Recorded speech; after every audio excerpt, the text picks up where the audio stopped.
Welcome to Pastor's Chat today. Well, we're looking at Psalm 89. Psalm 89 is a psalm about the faithfulness of God.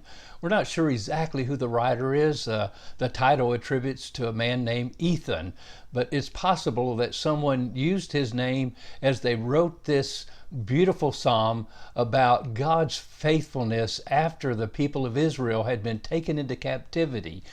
King Jehoiakim was the last sitting on the throne ancestor of David. He was only 18 years old when he began to reign, but it was then, and he only reigned for about 3.5 months, but Babylon came and took the people into captivity because of the leadership of Israel going into idolatry, forsaking God.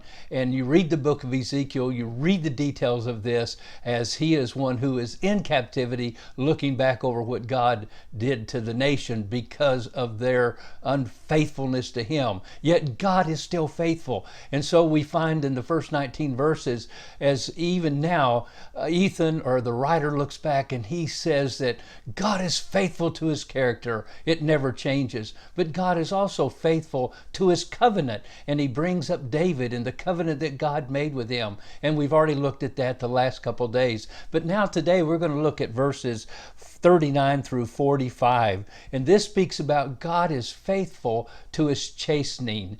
God's promised his people not only that he would be faithful to his covenant and David would have a son that would sit on his throne forever, who is of course the Lord Jesus Christ, but he also says God is faithful to his covenant that says, I will chasten you if you forsake me. I will have to punish you.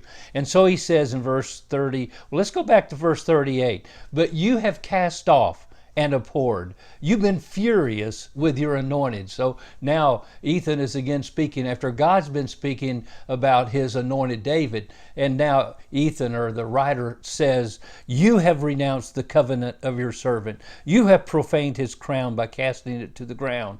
You have broken down all his hedges. You have brought his strongholds to ruin. All who pass by the way plunder him. He is a reproach to his neighbors. You have exalted the hand of his adversaries. You have made all his enemies rejoice. And it was to the writer as if God was taking the side of the Babylonians against Israel. And of course, God was using them to punish his people. Verse 43, you have also turned back the edge of the sword and have not sustained him in the battle. You have made his glory cease and cast his throne down to the ground.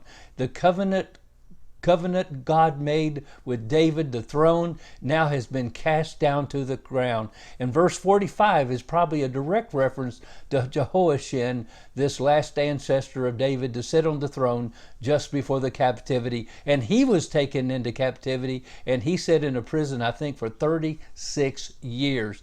36 years, and he was shamed for 36 years. And it says the days of his youth, because he's only 18 years old when he became king, you have shortened, you have covered him with shame, Selah.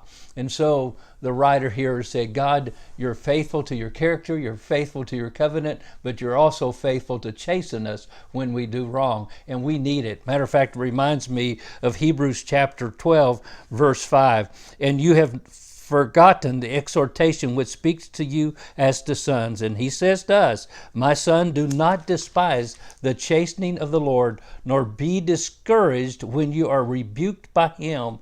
For whom the Lord loves, he chastens and scourges every son whom he receives.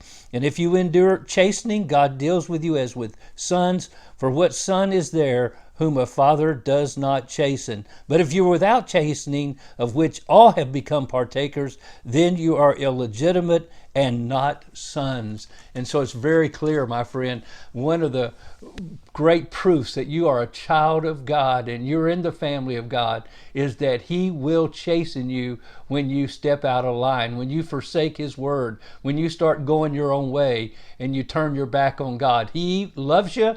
As a son, he will chasten you, and you can be sure he's faithful to do that because of his love, not because of his anger. What a great chapter reminding us of God's faithfulness, and I trust God's using it to speak to your heart and my heart too. God bless you, and you have a wonderful, wonderful day.